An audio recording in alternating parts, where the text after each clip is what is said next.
Ajde, pokaži. Evo.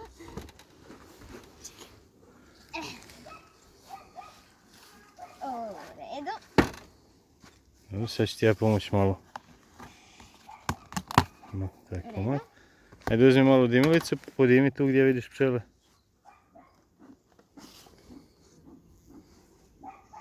Tu po tim utorima, tu imaš i utor iza sebe. Tu pokraj gdje mogu proći van. Dobro, tu se stane. Dobro. Dobro. Ok. Sad ću ti ja pomoći otvoriti, samo malo. Može? Digni, digni, ne boj se. Neće ti ništa, sreću one. Evo, viš, tata će ti pomoći. Ajde, malo ću ti zadimiti. Ti otiđi po pogaču umeđu vremenu. Odi po pogaču samo, ne boj se za tu pogačilcu.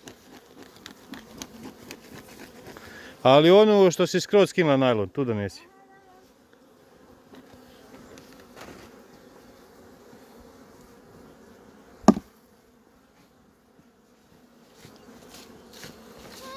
I stavi je tu po dužini. Po dužini, čekaj. Evo.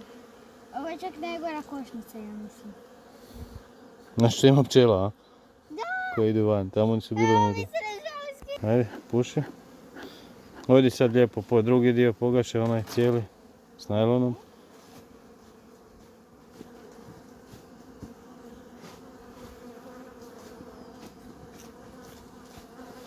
Stavi je slobodno.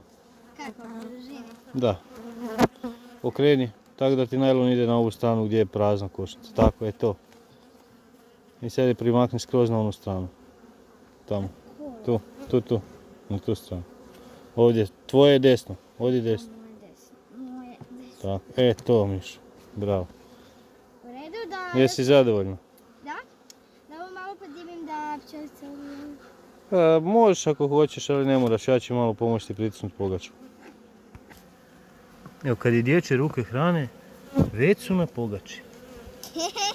Vidi kako papa je. Super. Čekaj. Može sad vrati ovo nazad. Da, što? Na sredinu. Jednu pogačicu na sredinu. Sredina košnice. Dobro, tata će malo pritisnuti. Dobro, možeš ovu dasku sa strane što je tu, dolje. Izvadi ju.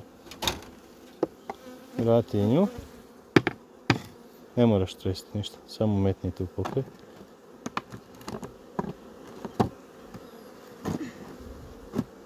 Ništa nije čudno, ali okej. Dobro, bravo.